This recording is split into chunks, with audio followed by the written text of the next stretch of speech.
Bonjour Mukunja, j'espère que tu t'es réveillé du dos dossé, parce que pratique intensive, mais bon, ça muscle pas les cuisses le dos dossé.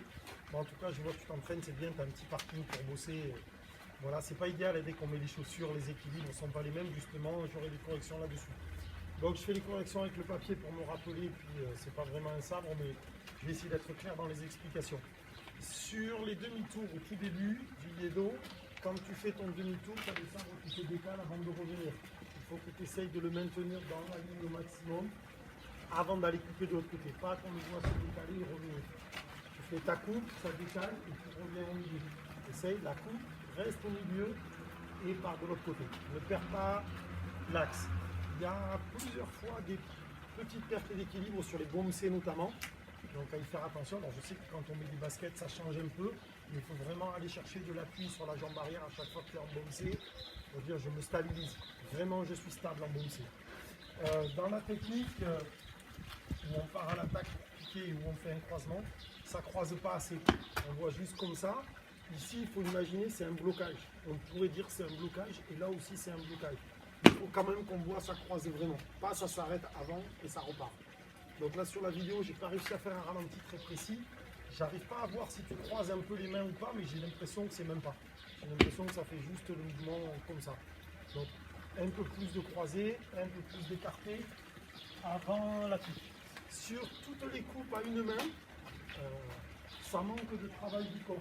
Quand on est là, quand on te voit bloqué, coupé comme ça, il n'y a que du bras. En fait, on voit que ça et le corps il bouge pas. Essaye chaque fois de te dire, c'est le corps qui lance, c'est le corps qui reprend, c'est le corps qui renvoie. Oublie le bras et dis-toi, c'est mon corps qui travaille. C'est les hanches, le tronc qui travaille, le bras lui il travaille quasiment pas. Il suit le mouvement, mais c'est pas le bras qui lance le mouvement. Voilà, et à la fin, sur le dernier saut dossé, on sent le pied arrière, il n'y a pas assez d'appui. On dirait que 100% c'est ici, mais que le pied arrière, il ne sert à rien, qu'en fait, il faut le déplacer. Il faut que le pied arrière, il pousse.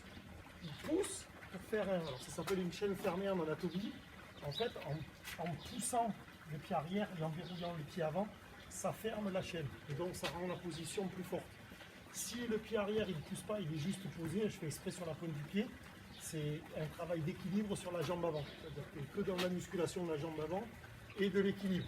Si tu pousses le pied arrière, ça ferme la chaîne et donc ça permet d'être plus fort. En musculation, par exemple, je vais te donner un exemple de chaîne fermée. Si je lève 10 kg avec un bras, 10 kg avec l'autre, si j'utilise une barre, j'aurai plus que 20 au total. Peut-être j'arriverai à 30 ou à 28 kg. C'est-à-dire que c'est une chaîne ouverte, 10 kg. C'est une chaîne ouverte, 10 kg. Le total, ça fait 20. Mais si je ferme la chaîne, comme je fais un circuit qui est complet, je vais arriver à faire plus que 20. Je serai à 28 ou 30 kg. Donc là, c'est la même chose. C'est le fait de resserrer la position, de presser dans le sol, de pousser vers l'avant. Ça me donne une chaîne fermée. C'est ça qui va donner la stabilité. Voilà, j'espère que les explications sont claires. N'hésite pas à faire d'autres vidéos. Continue à faire du dos dossé et du saut dossé. Entraîne-toi bien et à bientôt. Ciao!